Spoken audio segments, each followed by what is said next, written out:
जगत व्याप्तं ब्रह्मा विष्णु शिवात्मकं गुरु परतरं नहि किंचित् तस्मै श्री गुरुवे नमः। सर्वे भवन्तु सुखिनः सर्वे सन्तु निरामयाः सर्वे भद्राणि पश्यन्तु मा कश्चित् दुर्भाग् भवेत्। परम तत्वाधार परम पुरुष पूर्णधनी मालिक कुल हजूर मानव दयाल जी महाराज की पवित्र आत्माओं सभी सत्संगी भाइयों बहनों बच्चों बुजुर्गों सब पर आधार।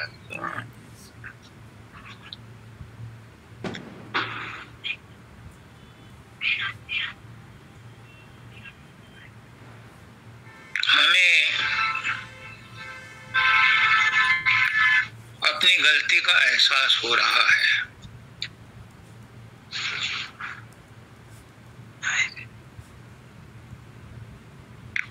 पुष्करनाथ जी महाराज कहते थे कि तू जबरदस्ती 2 महीने के बच्चे के मुंह में रोटी ठूंसता है तो ऐसा ज्ञान इनको देता है कि जो ये हजम नहीं करते। तो हमें अपनी मूर्खता पर अफसोस होता है। इसलिए हमने अब ये निर्णय लिया है कि हम वो बात बताएंगे जिसकी आप उम्मीद रखते हैं। हमें पता लग गया है कि हम जबरदस्ती किसी का भला नहीं कर सकते।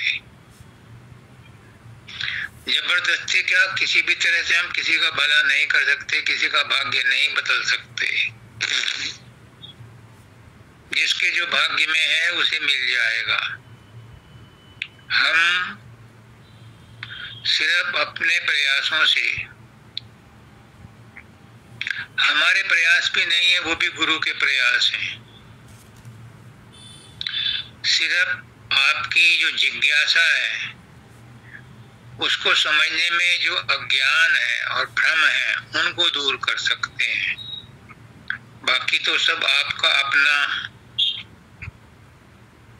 ज्ञान आपके अंदर है, उसे हम न बढ़ा सकते हैं न घटा सकते हैं।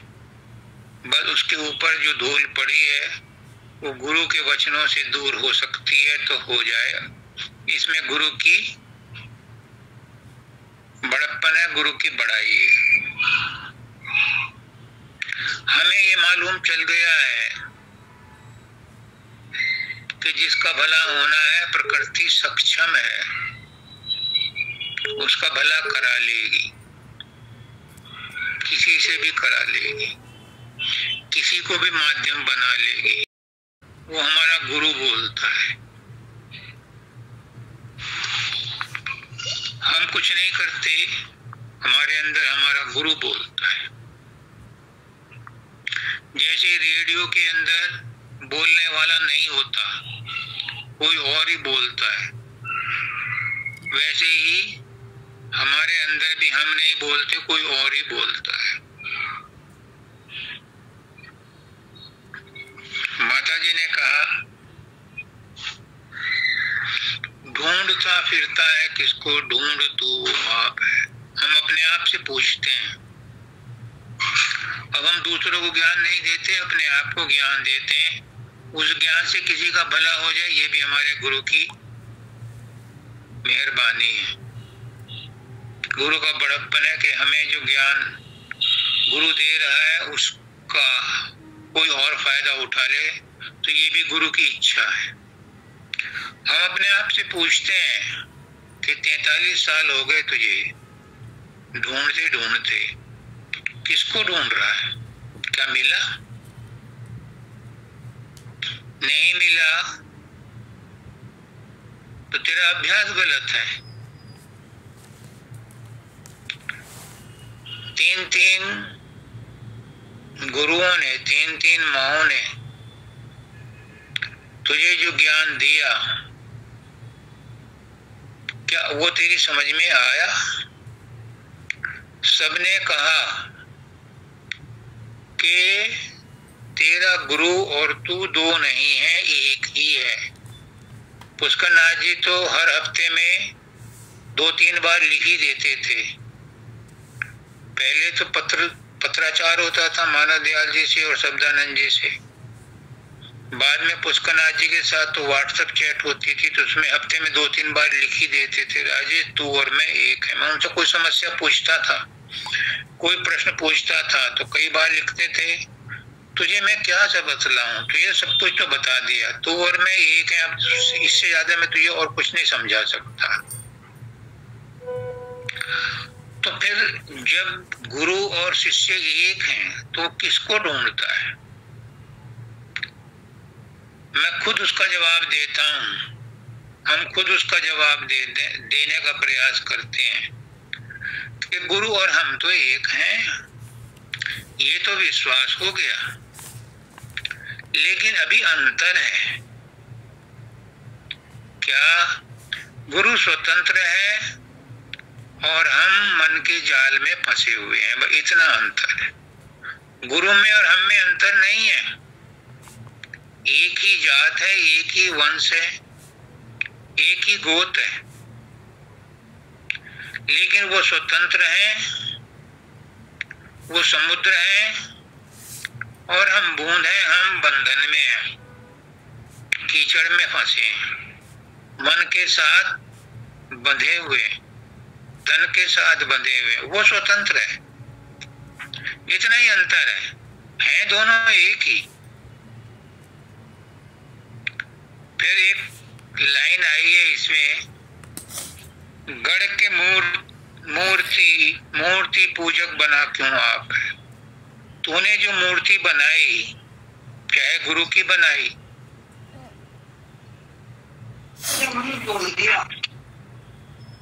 चाहे किसी की बनाई तो तूने, तेरे मन ने बनाई। फिर उस मूर्ति को बना करके तो खुद उसे पूज रहा है, तो मन की पूजा कर रहा है। क्यों तेरी समझ में नहीं आया कि ये मूर्ति बनाने का खेल हाई स्कूल तक होता है, उससे ऊपर चढ़ करके इस मूर्ति को बोलना पड़ता है। उसके बाद त्रिकुटी में जो मूर्ति रेडिएंट बनती है, प्रकाश में रूप बनता है, वो भी छोड़ना पड़ता है महाशून्य में, क्योंकि सतलोक में पहुंचने के लिए तो पिंड और ब्रह्मांड के सारे खोल छोड़ने पड़ते हैं। जो भी पिंड में और ब्रह्मांड में खोल चढ़े हैं, सब छोड़ने पड़ते हैं। रेडिएंट रूप, प्रकाश में रूप भी पार ब्रह्म के स्थान का है, वो भी छोड़ना पड़ता है। तो फिर उसके पीछे क्यों पड़ा है? हाँ, शुरू में द्वैत लेना पड़ता है, द्वैत से काम करना पड़ता है, मूर्ति बनानी पड़ती है। तूने नहीं बनाई तो बना के देख ले। पुष्करनाथ जी ने साफ कहा, तो कितनी कोशिश कर ले तो रूप अब नहीं बना पाएगा, और नहीं बन पाया, क्योंकि तेरे अंदर शब्द प्रकट हो गया है। अब नीचे के दर्जे तुझे नहीं आएंगे, तो उससे ऊपर चढ़, उससे ऊपर चल, अशब्द गति में जा, तब तू अपनी मंजिल को पाएगा। ये उन्होंने आदेश दिया है, लेकिन फिर मन भी अपना खेल खेलता है, माया भी अपना खेल खेलती है, वो फंसाए रहती है। 3 दिन से फंसा हुआ था राजेश मन के चक्कर में। आज 4 बजे मानव दयाल जी का मैसेज पढ़ने को मिला जो माता जी ने अभी पूछा है, ढूंढता फिरता है किसको, तो वो मैसेज था अपने अंदर ही था,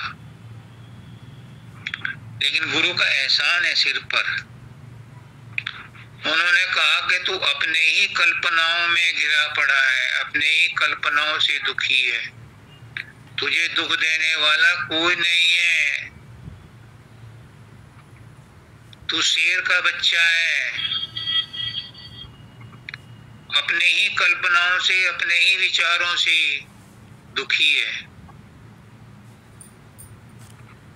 उसके बाद मन में शांति आ गई। बात सच्ची है, हर इंसान अपने ही विचारों से दुखी है। अभी माता जी ने कहा बच्चों की पढ़ाई का फिक्र होता है, घर गृहस्थी का फिक्र होता है, ये फिक्र हमें राजेश को नहीं है, क्योंकि सब अपना काम सही ढंग से कर रहे हैं। लेकिन एक प्रश्न पूछता है राजेश अपने आप से,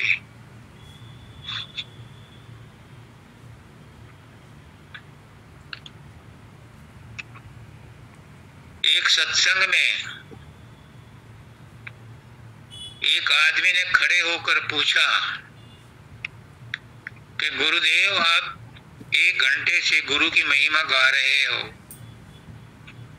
गुरु की अच्छाई बता रहे हो, गुरु के बारे में सब कुछ बता रहे हो, गुरु को भगवान कह रहे हो,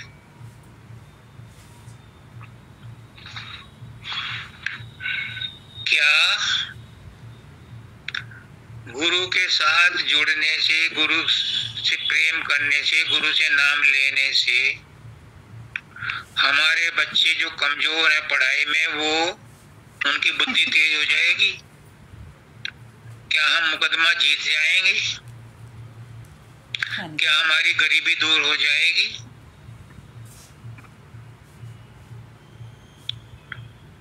क्या हमारे संसार के काम हो जाएंगे?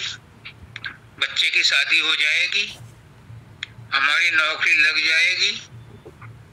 या हमारा व्यापार चलने लगेगा? तो गुरु ने कहा देखो सज्जनों, एक बात स्पष्ट रूप से समझ लो कि गुरु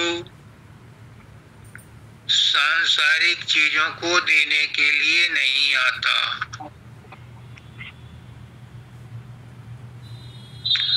गुरु सांसारिक बीमारियों को दूर करने नहीं आता, गुरु सांसारिक मसलों को सुलझाने नहीं आता। ये चीजें तो सबको अपने अपने भाग्य से मिलती हैं। कोई इसलिए गुरु के पास ना आए कि उसका संसार बन जाएगा। हाँ, अगर वो गुरु के पास निस्वार्थ भाव से आता है, गुरु जो देना चाहता है उसको लेने के लिए आता है। क्या देना चाहता है गुरु? गुरु संसार से छुटकारा दिलाना के लिए आता है। अगर कोई इस ख्याल से आता है गुरु के पास, कौन आएगा? जिसे संसार से झटका लग गया, जिसे संसार ने धोखा दे दिया, जिसका संसार से वैराग्य हो गया, वो जब गुरु के पास आता है और गुरु पर श्रद्धा विश्वास रख करके उसकी सेवा करता है, उसके बताए हुए मार्ग पर चलता है, तो हो सकता है उसके विश्वास के कारण उसके घर के काम, उसके संसार के काम, उसके परिवार के काम अच्छे से बन जाएं। पर कोई इस दृष्टिकोण से आए कि गुरु कर लिया तो हमारे संसार के काम आएंगे, वो गलत फहमी में है। गुरु इस मर्ज की दवा है ही नहीं। गुरु तो संसार से छुटकारा दिलाने के लिए आता है और निज घर पहुंचाने के लिए आता है, जिसको हम भूले हुए।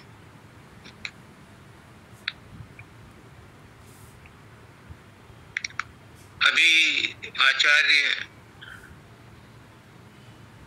सरिता ने जो शब्द पढ़ा, जो व्याख्या की, वो अति सुंदर है। उसमें एक शब्द आता है, एक लाइन आती है, घट में अघट है।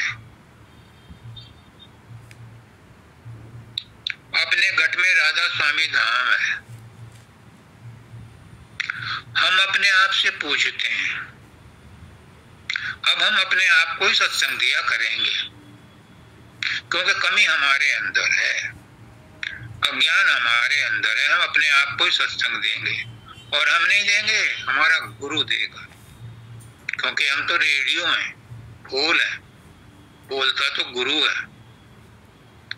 तो हम पूछते हैं कि ये घट तो बाद में बने, आपका, हमारा, दूसरों का, जितने भी घट हैं, ये सब घट तो बाद में बने। इस घट में जो तत्व रहता है वो पहले कहाँ था, जब घट नहीं थे। घट में अघट है, और अघट में वो राधा स्वामी है। उससे पहले कहाँ था, जब ये घट और अघट नहीं बने थे। हम अपने आप से पूछते हैं, तो हमारा गुरु कहता है कि बेटा राजेश, जब ये अघट नहीं बने थे तो वो अपने आप में अप्रगट रूप में, अव्यक्त रूप में, अनमैनिफेस्टेड फॉर्म में था। ऐसा नहीं कि घट बनने के बाद ही आया वो तो हमेशा से था, हमेशा से है और हमेशा रहेगा। घट तो बनते बिगड़ते रहते हैं, आते रहते हैं, जाते रहते हैं। ये शरीर तो कुम्हार के घट की तरह से है, फूटता रहता है घड़ा, दूसरा बनता रहता है। उससे पहले वो अव्यक्त रूप में था।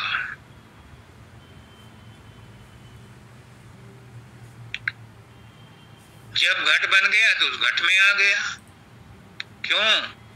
क्योंकि हर एक घट में जो भी जीव है, अपने आप में तो परमात्मा है वो, लेकिन जब शरीर में आता है तो जीव आत्मा कहलाता है।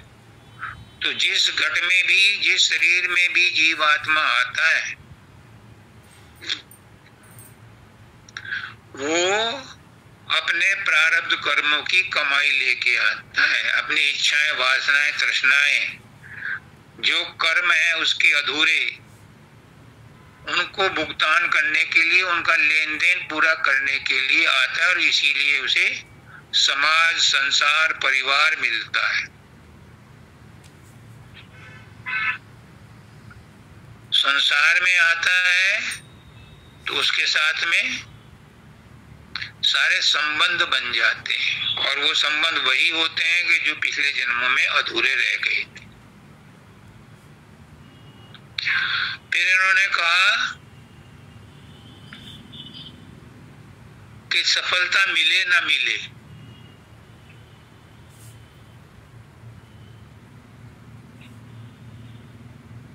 जो हम प्रयास करते हैं, साधन अभ्यास करते हैं,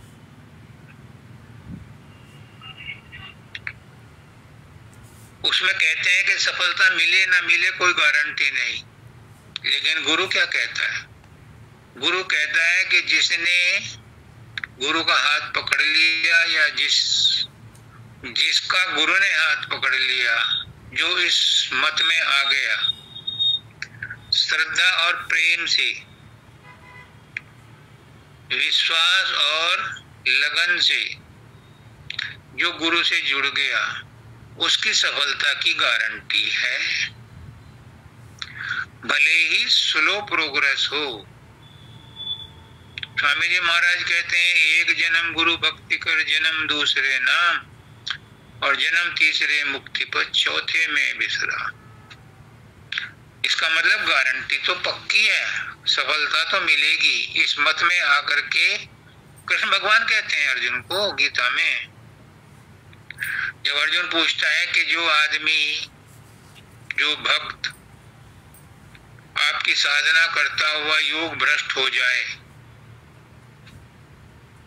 मुझे भी हमें भी मानव दयाल जी ने यही कहा था, राजेश तू 25,000 साल पहले भी मेरे पास आया था, लेकिन योग भ्रष्ट हो गया था। अब तुझे ले जाने के लिए फिर से मुझे मनुष्य योनि में आना पड़ा और तुझे ले जाने के लिए ही आया। ये मानव दयाल जी का पत्र मेरे पास रखा है, छपवाया नहीं गया है, क्योंकि अभी मेरे गुरु ने मना कर दिया कि पत्रों को मत छपवाना। मेरे शरीर पूरा होने के बाद छपेंगे, वो टाइप होकर के कंप्यूटर में रखे गए, 2-3 लॉकर में अलग अलग रखे हैं। वंदिता के पास है, जयश्री के पास है, उनके लॉकर में रखे हैं। तो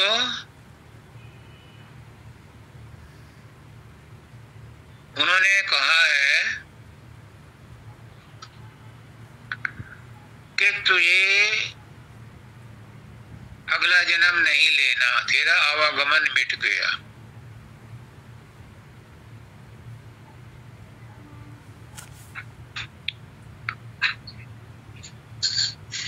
लेकिन फिर भी खाली तो बैठा नहीं जाता, प्रयास तो करना है, सांस तो लेनी है, कुछ तो करना है। तो कुछ करने के लिए जो भी किया जाता है वो वही करता है, सिर्फ और सिर्फ वो मालिक चाहता है, वो अदृश्य गुरु जो अब राधा स्वामी धाम में निवास करते हैं, वो चाहते हैं कि जो भी किसी को दिया जाए वो छुप कर दिया जाए। इसलिए कहते हैं कि प्रयास राजेश करेगा और फल वो राजेश को देंगे, लेकिन दिया जाएगा उन्हीं की मर्जी से। तो गुरु परमात्मा ही है, तो परमात्मा जिसको जो देता है उसके प्रयासों के फलस्वरूप देता है, डायरेक्ट नहीं देता।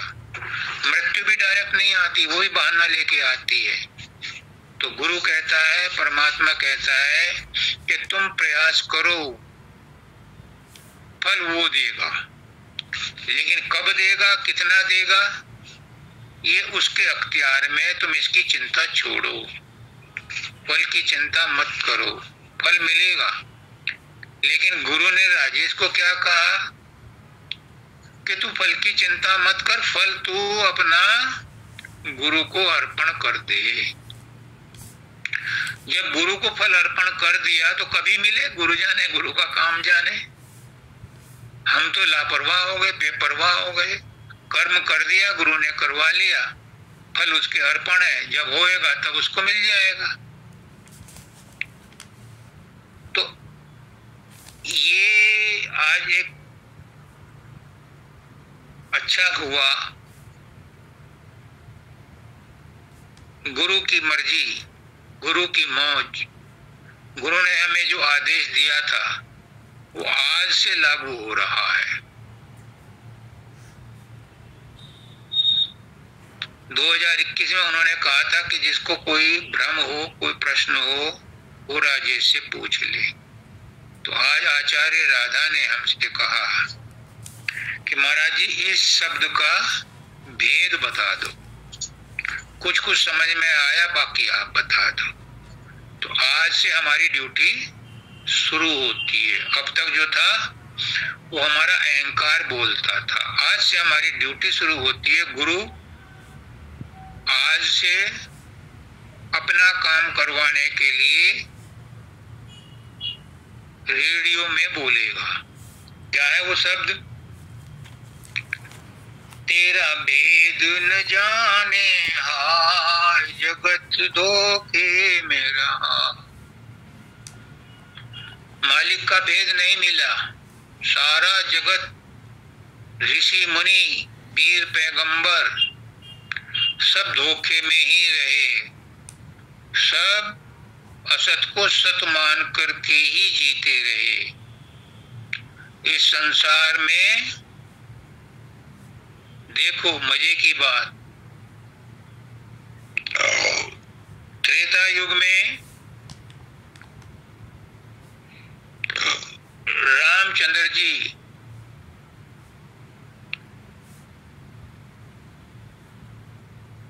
के समय में हर पात्र अपना अधिकार समर्पण करता नजर आया। हर पात्र, और अपने कर्तव्य पर जोर दिया। द्वापर युग में वही परिपाटी उलट गई। द्वापर युग में हर पात्र अपना अधिकार मांगता है, अपना कर्तव्य भूल जाता है। उलट गया, फांसा एक युग में ही। अब कलयुग में संत आए, संतों ने नया फांसा डाल दिया, नया फांसा फेंका। क्या कि तुम अधिकार और कर्तव्यों को संसार के प्रति निष्काम भाव से करते रहो, लेकिन तुम संसार में इसलिए नहीं आए कि अधिकार और कर्तव्यों का लेखा जोखा रखो। क्यों बार बार फंसते हो? संतों ने कहा, तुम अपने घर क्यों नहीं वापस जाते जहां कोई अधिकार और सम्मान की बात ही ना हो। तुम्हारा घर नहीं है ये संसार जिसमें तुम अधिकार और समर्पण और सब कुछ का जिक्र करते हो, अधिकार मांगते हो, अहंकार करते हो। तुम इस संसार में मेहमान बन के आए हो, मेहमान ही बनकर रहो और अपने घर वापस जाओ। इस संतों ने ललकारा। तो तेरा भेद न जाने हाय जगत धोखे में रहा। ये संतों ने कहा कि तुम धोखे में हो, ये जगत तुम्हारा नहीं है, ये रहने की जगह नहीं है। यहाँ तो पिकनिक मनाने आए हो, पिकनिक मनाओ और अपने घर जाओ। और उसका पता गुरु जानता है और गुरु उनको बताता है। और कैसे बताता है?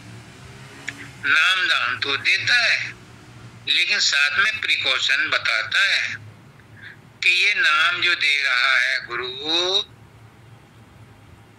ये शब्द है, ये नाम है, लेकिन ये नाम वर्णात्मक इसलिए दिया जा रहा है कि तुम स्थूल हो और गुरु भी तुम्हें स्थूल रूप से नाम दे रहा है।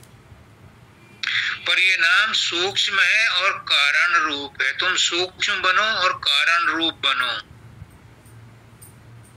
तो इस नाम की इंपॉर्टेंस पता चलेगी। क्या कि बिन वाणी का शब्द है।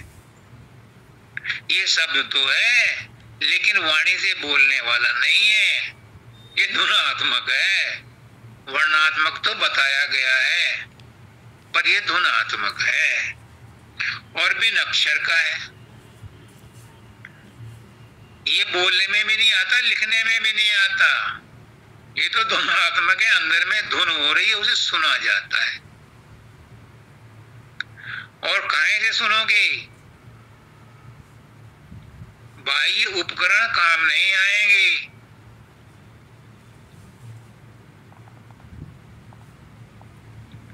वो सूक्ष्म को सुनने के लिए सूक्ष्म बनना पड़ता है, और बाह्य उपकरण ये स्थूल हैं, ये काम नहीं आएंगे। और सूक्ष्म भी सूक्ष्म तक ही ले जाएंगे। अनहद नाद त्रिकुटी तक ही ले जाएगा। उससे ऊपर तो सार शब्द है, वो कारण और महाकारण के पार मिलेगा। तो बिना अक्षर का ग्रंथ है ये। बाबा सावन सिंह जी कहते हैं कि ये अनस्पोकन लैंग्वेज है, ये अनरिटन लॉ है। और हमारे महाराज दयाल जी तो और ऊपर बात करते हैं, वो कहते हैं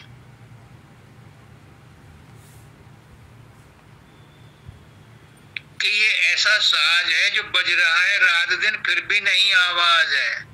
आत्मा का साज भी क्या साज है, बज रहा है रात दिन फिर भी नहीं आवाज है। ये वो साज है, ये वो शब्द है जिससे गुरु गठ जोड़ा करता है नामदान देते हुए। कहता है शुरू शुरू में तो ए आ मोटे मोटे पढ़ लो, लेकिन बाद में तो इसको अनुमान से ही चलना पड़ेगा।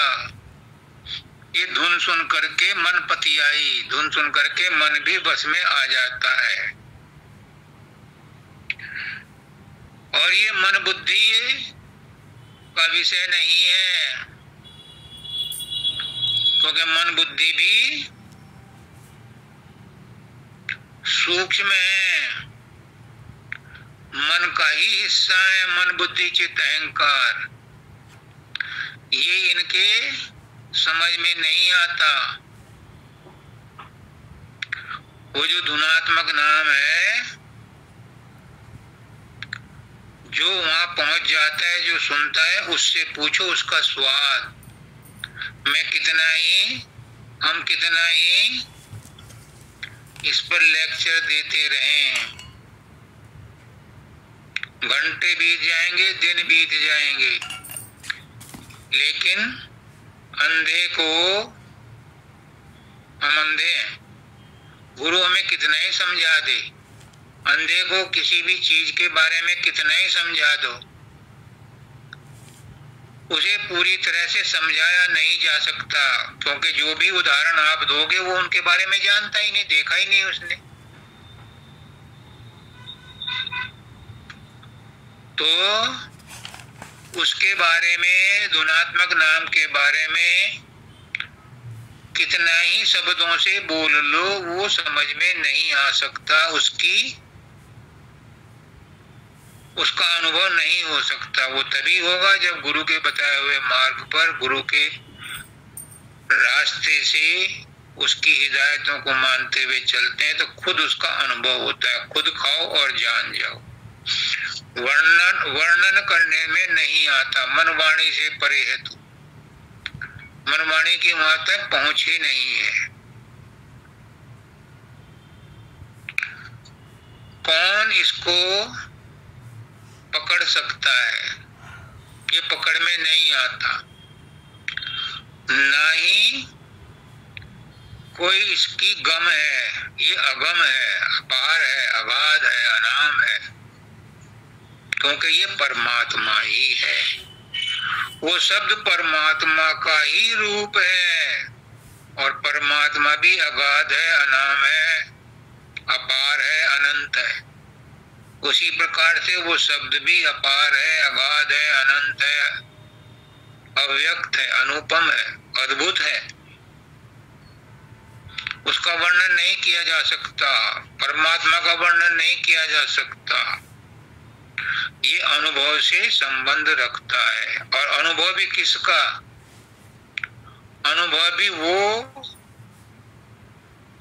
जो सिमिलर हो। मन उसका अनुभव नहीं कर सकता, आत्मा उसका अनुभव कर सकती है, क्योंकि आत्मा परमात्मा का ही अंश है। सूरत उसका अनुभव कर सकती है, क्योंकि सूरत उसकी स्फुरण है, स्फुलिंग है।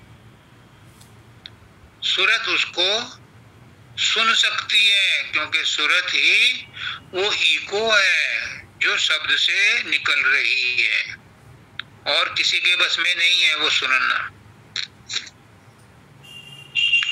वीणा बज रही है, सितार बज रहा है, बीन बज रही है, तुम उसकी धुन को नहीं पकड़ सकते। हाँ, उसके स्वर को हृदयंगम कर लो तो उसका कुछ रस ले सकते हो। और अगर तुम खुद बजाना जान जाओ तो तुम्हें उसमें आनंद भी आने लगेगा। लेकिन जो अंदर की धुन है, धुनात्मक धुन है, ये बजाने की जरूरत नहीं है। तो अपने आप अनंत अनंत अनंत कालों से, जब से सृष्टि बनी है उसी दिन से वो धुन कण कण में व्याप्त है। हमारे कान नहीं सुन पा रहे, ये हमारी कमजोरी है, पर वो सब जगह मौजूद है। गुरु उसका तरकीब बताता है, गुरु खुद उसका अनुभव करता है और इसी अनुभव के आधार पर वो सबको कहता है कि तुम भी सुन लो और वैसा ही हो जाओ।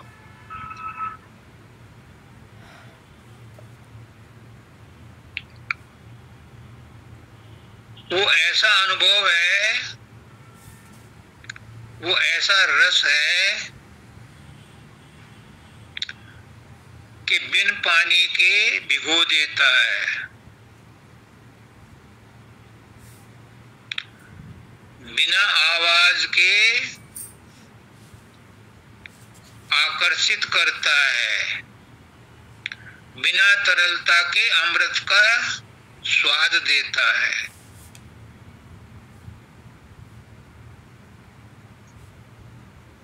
ये सारे अनुभव दाता दयाल कहते हैं कि 3 तरह से प्रमाण मिलते हैं। एक इंद्रियों द्वारा प्रमाण मिलता है, 5 इंद्रियां हैं, पांचों उनकी प्रकृति है, तन्मात्राएं हैं। पांचों प्रकार से अनुभव किया जा सकता है। एक अनुभव तो इंद्रियों द्वारा होता है, दूसरा अनुभव मन से होता है, अनुमान लगाकर। अगर धुआं है कहीं तो अनुमान लगाते हैं कि यहाँ अग्नि होगी। अगर अंधेरा ही अंधेरा है, कहीं प्रकाश नजर आ रहा है, तो ये अंदाज लगाते हैं कि यहाँ बस्ती होगी। रात को गांव में हमने देखा है कि बड़े बुजुर्ग आसमान में देख करके बता देते थे कि अभी 1.5 घंटे की रात और बाकी है, यानी उनको तारों की चाल पता चल जाती थी, सूर्य के आगमन का अंदाज हो जाता था कि इतनी देर में सूर्य निकलने वाला है। तो ये अनुमान होता था। अगर बादल हो तो वो अनुमान गलत भी हो जाता था। तो अनुमान मन से लगाया जाता है। और तीसरा प्रमाण मिलता है शब्द से। दाता दयाल कहते हैं शब्द का प्रमाण जो है ये ज्यादा विश्वसनीय है। अगर कोई कह दे कि यही तेरे माँ बाप हैं तो उनकी गवाही, उनकी साक्षी माननी पड़ती है। दाता दयाल कहते हैं कि संत मत में गुरु के मुंह से जो शब्द निकलते हैं वो प्रमाण माने जाते हैं, क्योंकि गुरु परमात्मा का ही छोटा रूप है, परमात्मा ही है। तो गुरु के शब्द प्रमाण होते हैं। तो ये 3 चीजें से हम प्रमाण लेते हैं इस संसार में, लेकिन आत्मा का कोई प्रमाण नहीं है, सूरत का कोई प्रमाण नहीं है। हर चीज का प्रमाण मिल सकता है, हर चीज पर आप प्रमाण मांग सकते हो कि इसका प्रमाण दो, ये है कि नहीं है। सूरज पर डाउट कर सकते हो, बादलों पर डाउट कर सकते हो, चंद्रमा पर डाउट कर सकते हो, अपने शरीर पर भी डाउट कर सकते हो, अपने मन पर भी डाउट कर सकते हो, पर तुम कभी ये डाउट नहीं कर सकते कि तुम नहीं हो। तुम हो, ये इस बात का प्रमाण है कि तुम हो, इसको और प्रमाण की आवश्यकता नहीं है। तुम शरीर ना हो, तुम मन ना हो, लेकिन तुम हो, इसका मतलब है कि तुम आत्मा हो। इसका प्रमाण और अतिरिक्त नहीं चाहिए। अपने ऊपर कोई डाउट नहीं कर सकता, यही आत्मा का प्रमाण है। फिर कहते हैं बिन बादल पानी बरसे, बिना बूंद का मेह। उस मालिक को जब मिलने जाते हैं, अंतर में जब चढ़ाई करते हैं, तो शून्य में जाकर के जब मानसरोवर में नहाते हैं तो बिन बादल का पानी बरसता है। वहां मानसरोवर पानी वाला नहीं है, वहां पर अमृत रस पान होता है, तो वो लिक्विड ऑर्डिनरी नहीं है, क्योंकि वहां इंद्रियां नहीं है। और भीजे तन मन सहज में नगर ग्राम और गे, अंदर में जब आनंद आता है तो आत्मा इतनी मगन हो जाती है, इतनी भीग जाती है उस आनंद में, लेकिन वहां कोई पानी नहीं है, ना वहां शरीर है ना इंद्रियां हैं। वो आत्मा की आत्म अनुभूति है।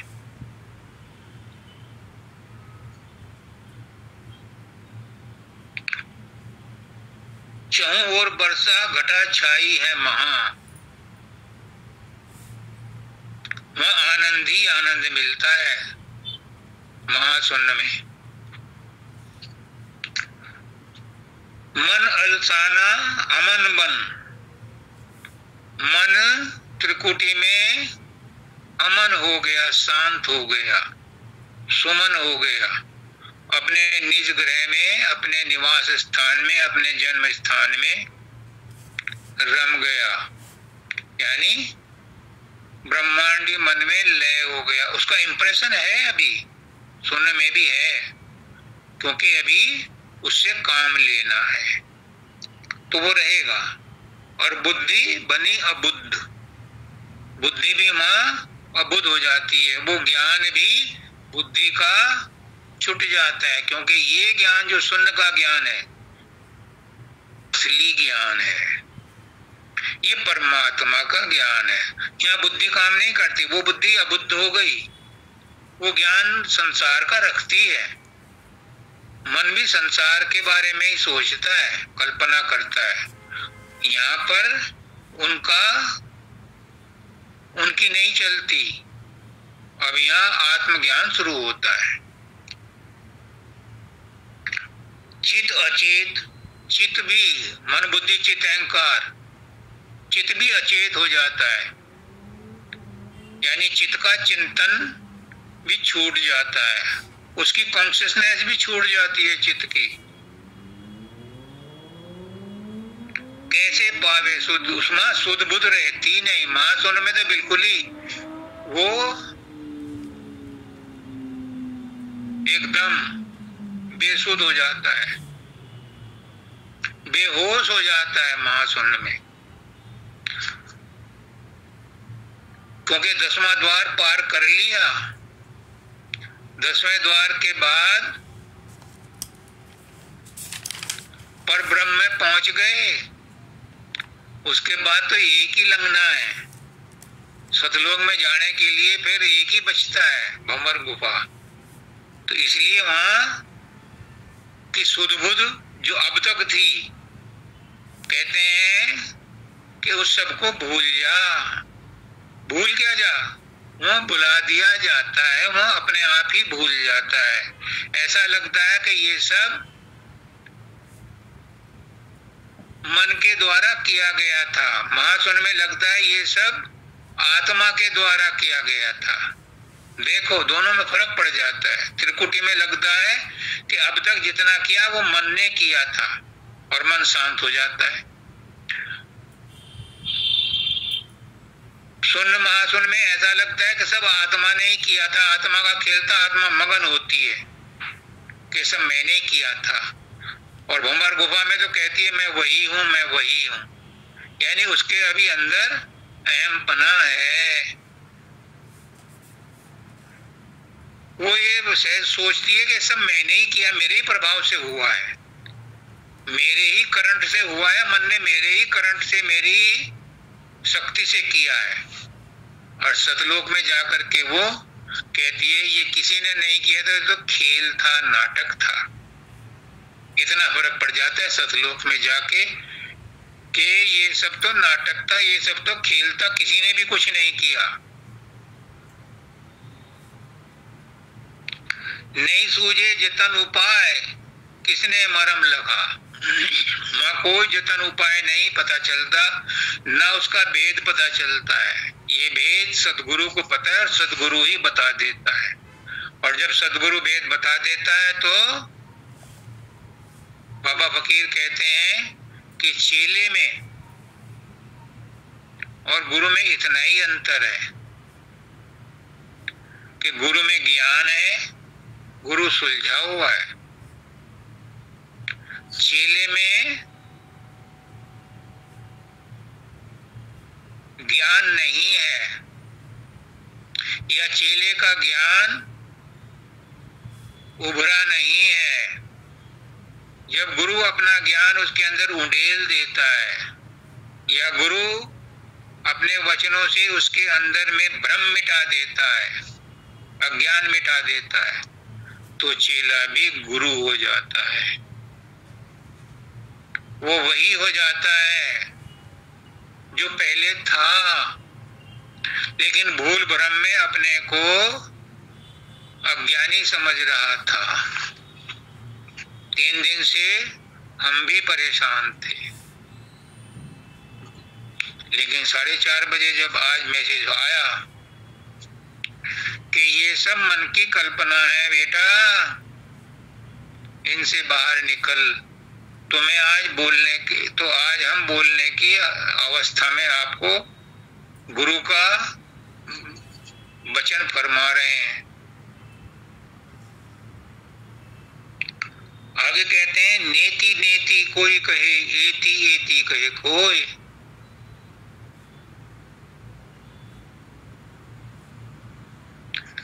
एति नेति क्या है, बहुत लंबी चौड़ी इसकी व्याख्या है, लेकिन थोड़े में समझ लो जो गुरु आज बतलाना चाहते हैं। एति को प्रवृत्ति कहते हैं, नेति को निवृत्ति कहते हैं, एक को प्रेम मार्ग कहते हैं, एक को श्रेय मार्ग कहते हैं। लेकिन हमारा गुरु आज हमें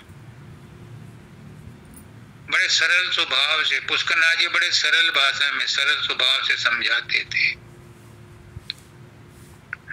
कि ऋषि मुनि,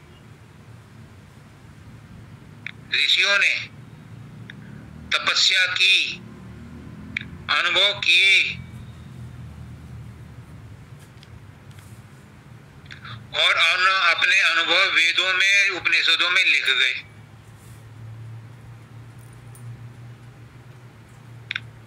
वो एति मार्ग हो गया, क्योंकि प्रवृत्ति मार्ग हो गया, क्योंकि उसकी व्याख्या हो गई।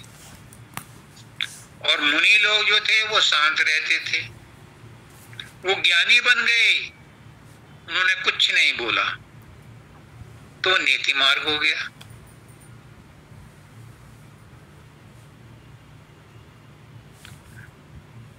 लेकिन एति और नेति दोनों अधूरे हैं।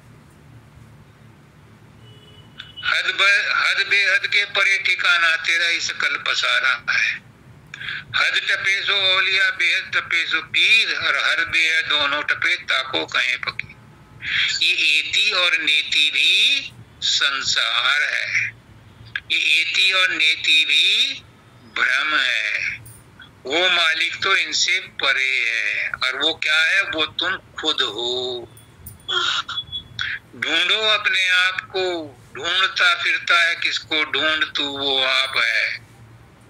माता जी का यहीं से सत्संग शुरू हुआ था और यहीं पर एंड होगा। ये दुनिया गोल है, जहां से चलते हैं वहीं आकर के लौट के आते हैं। कहते हैं कि ये सब मंडलाकार है, जितनी भी उत्पत्ति हुई है मंडलाकार है। गोल गोल गोल गोल गोल गोल घूमते हुए सूरत ऊपर से मंडल बनाती हुई नीचे तक आई, एक सीधी रेखा में नहीं आई।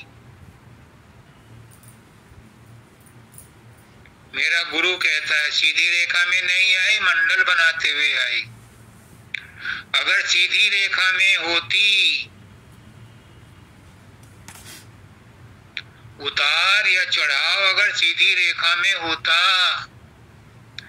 तो बच्चा जवान होता ही चला जाता, उसकी कोई लिमिट ना होती, क्योंकि उसमें सीधी रेखा में चल रहा है। वो तो जब उसकी उन्नति हो रही है, उसका वृद्धि हो रही है, तो वो सीधी रेखा में चढ़ता चला जाएगा, चढ़ता चला। कोई लिमिट तो होगी।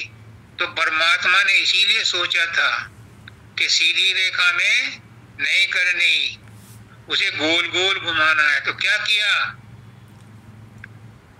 बच्चा, किशोर, जवान, अधेड़, बुढ़ापा, और कहते हैं बुढ़ापा बचपन ही है, आ गया गोल गोल घूम के वहीं जहां से चले थे कि ढूंढता फिरता है किसको? ढूंढ तू वो आप है।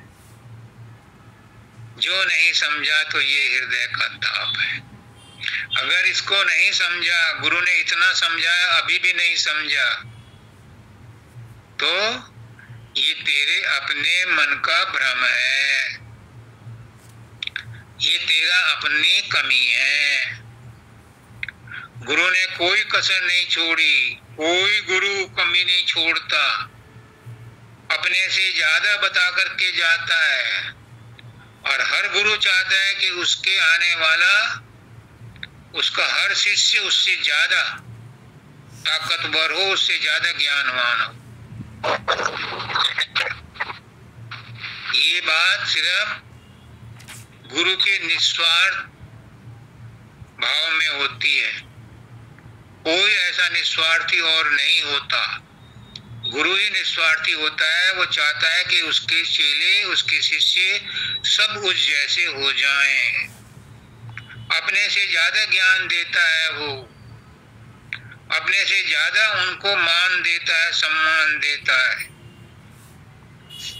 बड़ा खुश होता है जब कोई शिष्य उसका गुरु से ज्यादा जान लेता है। एक आदमी ने पूछा किसी से कि तुम्हारा गुरु कौन है? तो गुरु ने कहा कि जो मुझसे ज्यादा जानता है वो मेरा गुरु है, और जो मुझसे कम जानता है वो शिष्य है। गुरु कभी नहीं कहता मैं सब जानता हूँ, तोबा तोबा। कोई गुरु ने, मैंने आज तक ऐसा नहीं सुना किसी गुरु के मुंह से वो ये कहता है मैं सब जानता हूँ। नहीं, कोई नहीं कहता। वो कहता है मेरा गुरु सबसे ज्यादा जानता है। कोई गुरु नहीं कहता मैं खुदा हूँ, हालांकि वो खुदा से जुदा नहीं है, लेकिन वो अपने आप को नीवा करके चलता है। हमेशा यही कहता है कि भाई मैं तो तुम जैसा इंसान हूं, और हम तो हमेशा ही कहते हैं भाई हम तो कुछ नहीं जानते, हम तो आपसे भी गिरे हुए हैं, हम तो इंसान भी नहीं बन पाए। उस दिन ग्रुप पे डाला था मैंने, बहुत कुछ कोशिश करी नहीं बना इंसान, हे सदगुरु दया करो मुझे उबारो आन। भवनिधि तरंग प्रचंड है नित जग जोरा दे, अब रक्षा आप ही करो गुरुदेवन के देव। तो वो सब क्या है?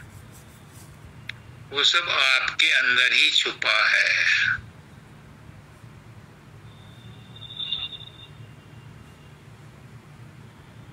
अब इंसान कुछ और ही हमारी नजर में है। जब से सुना है यार लिबासे बसर में है, जब से हमें पता लग गया कि हर इंसान के अंदर वो छुपा है, तो हम हर एक को गुरु मान करके, परमात्मा मान करके उसका सम्मान करते हैं, उसको राधा स्वामी बोलते हैं। क्यों? क्योंकि वो गुरु ही है।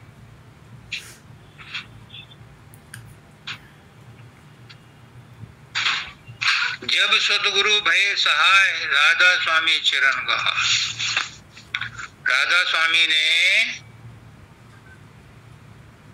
अपना सारा ज्ञान अपने सत्संगियों में बांट दिया, वो सहाय हो गए, इसलिए उनका एहसान सिर पर है। गुरु देह नहीं है। बाबा फकीर कहते हैं सत्संगियों तुम मेरे गुरु हो। आप लोगों ने, बाबा फकीर कहते हैं मेरा भ्रम तोड़ दिया। अब तक मैं गुरु को समझता था वो मेरे अंदर आते हैं, लेकिन आप मुझे प्रकट कर लेते और मैं होता नहीं। तो मुझे पता चल गया कि दाता दयाल भी मेरे अंदर नहीं आते थे, वो मेरा अपना ही विश्वास था।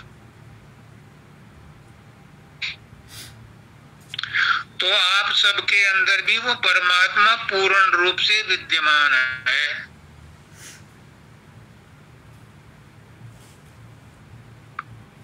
उसको जान लो, पहचान लो।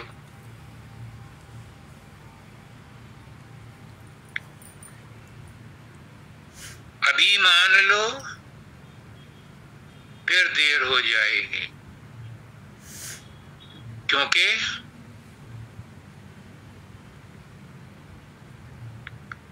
वक्त रुकता नहीं किसी के लिए। वक्त गुजर जाता है, समय वापस लौट के नहीं आता। परिस्थितियां भी बदल जाती हैं। आज का काम आज ही खत्म कर लो। काल करे सो आज कर, आज करे सो अब, और पल में प्रलय होएगी, बहुरी करोगे कब। इसलिए कहीं मत ढूंढो, अपने अंदर ही ढूंढो, क्योंकि वो तुम्हारे अंदर ही है। मैं सबको यही शुभकामना देता हूँ, हम सबको यही शुभकामना देते हैं कि सब अपने अपने मिशन में कामयाब हो। सबको राधा स्वामी।